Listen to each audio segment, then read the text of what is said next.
Hi, it's Craig, WJ6F. Today's video, I'm going to show you how to set up the APRS for your FTM-300. Let's get started right after this.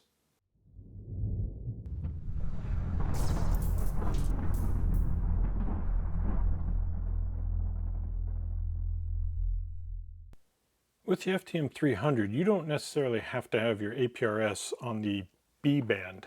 You can have it on the A band, and there's also some other ways you can do it where you transmit on A but receive on B and vice versa. Let me show you right quick how to change that. First thing you can do, press and hold the function setup. Go to Data.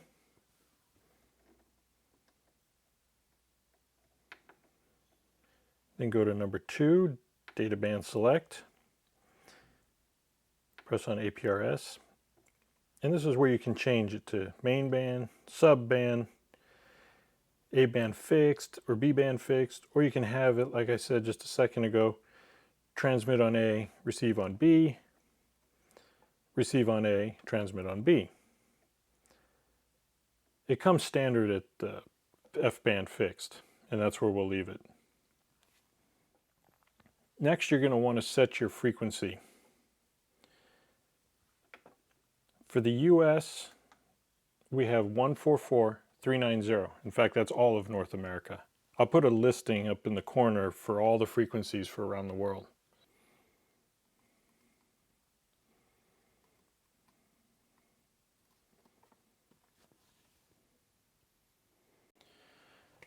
Okay, make sure you have your frequency in and that you're on FM. You press and hold the function setup. Rotate the top knob to APRS. Push on it.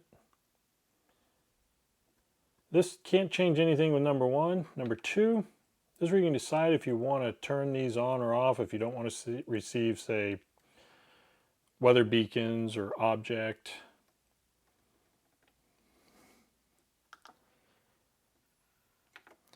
Three, you can put in some message that you want.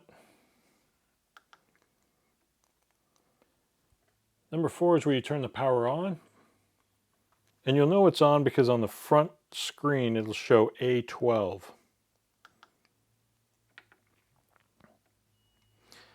Number 5 is APRS mute. I highly recommend turning that on unless you like listening to the little beeps and chirps. 6, this is how long you want your beacon or message to show.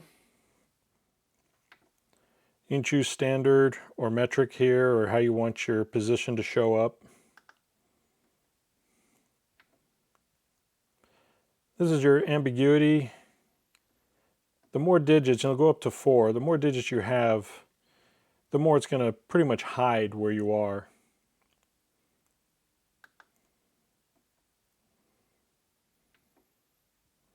Status text, you can have up to 5 different ones, and you can choose whatever you want in there. You can put longer messages in these. This is you choose auto, how long you want between your text. It'll go all the way up to 1 hour, each beaconing. Since mine is going to be base, I'm just going to leave it at 5 minutes. This is your call sign. The -9 is the SSID for mobile radio. I'll put a screenshot of all the other different SSIDs you can choose from.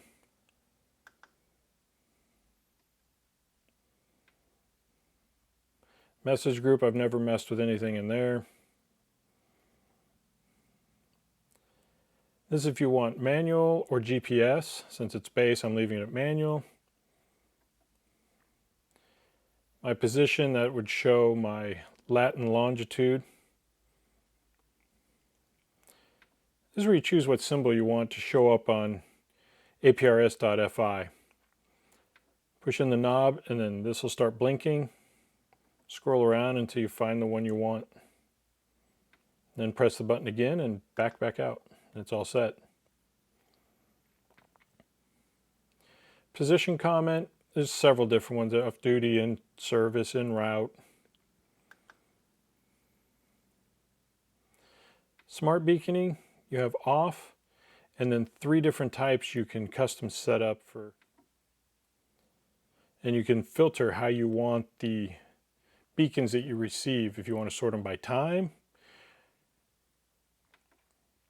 by people's call sign, how far away they are from you.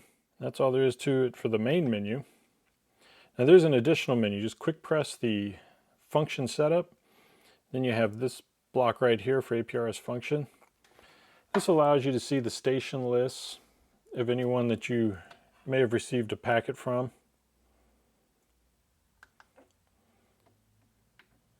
This is your messages,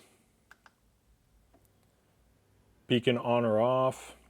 And if you want to force the beacon to transmit, use this.